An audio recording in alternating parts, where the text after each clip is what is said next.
Alors c'est parti, faisons ensemble un petit tour d'horizon des différents ingrédients dont vous aurez besoin pour élaborer cette recette.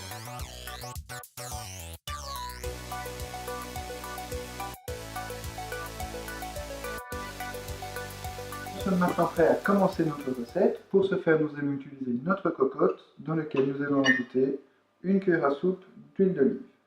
Pour faire revenir la carbonade, la viande de carbonade et le chorizo. Exactement. Donc, il faut bien laisser chauffer votre cocotte.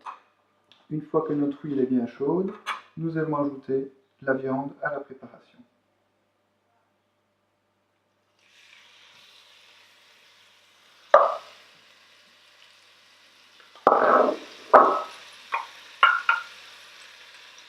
Alors ici, nous avons utilisé, pour geler la quantité de graisse, une seule cuillère à soupe d'huile d'olive de qualité, avec une viande maigre, ici de la carbonade, du paleron ou du jumeau, ainsi que du chorizo, qui est une viande plus grasse, mais que nous utilisons en plus petite quantité, et comme un assaisonnement.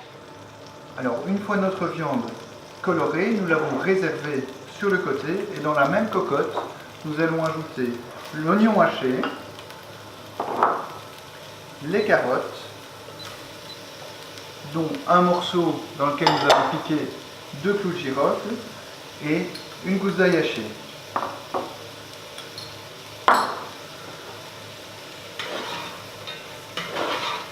On rajoutera du thym, une feuille de laurier et 600 ml de bouillon de bœuf. 4 tomates pelées, on va couvrir le tout avec le bouillon de bœuf. Une fois la préparation recouverte du bouillon, on va laisser mijoter cette préparation pendant une trentaine de minutes. Donc pendant que tout ceci mijote, nous allons nous occuper des légumes. Alors la courge butternut, nous allons l'éplucher, la détailler en morceaux et ensuite l'assaisonner avec du sel, du poivre et de l'huile d'olive. Évidemment, le légume fait partie intégrante d'une assiette équilibrée. Dans une assiette équilibrée, vous avez besoin environ d'une moitié d'assiette de légumes, d'une source de protéines, ici nous vous avez montré le ragoût de bœuf au chorizo, et nous allons rajouter un féculent. Ici on a compté 60 g de lentilles par personne, mais ça peut s'adapter en fonction de votre appétit.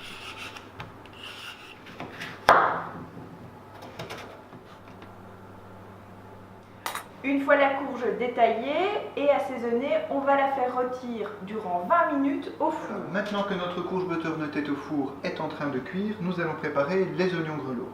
Petits oignons blancs que vous connaissez, qui s'adaptent très bien aux préparations telles les ragoûts, etc.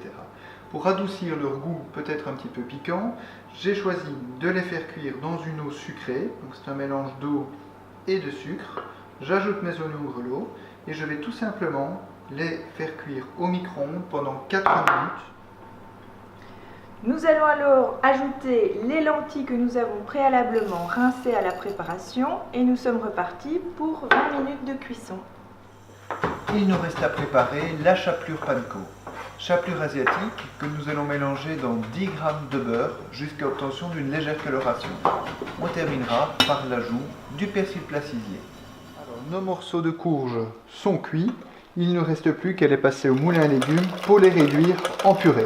Voilà, notre purée est préparée. Il ne reste plus qu'à l'assaisonner avec du cumin en poudre, un petit peu de paprika fumée et on poivre légèrement. On incorpore l'assaisonnement de manière homogène à la purée. Notre recette est terminée. Il ne nous reste plus qu'à procéder à un dressage soigné et nous allons placer la purée de courge butternut.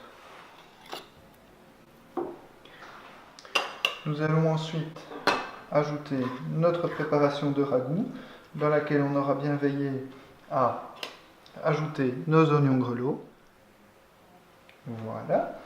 Et nous allons terminer par la chapelure panko au persil plat. Donc voilà, notre ragoût est prêt à être dégusté. Nous espérons que cette recette vous a plu. Plus d'informations sur nos ateliers de formation en cuisine diététique sur notre site web www.dieteconsult.be. A très bientôt pour une nouvelle capsule culinaire et d'ici là, cuisinez bien. Au revoir. Bon appétit. Au revoir.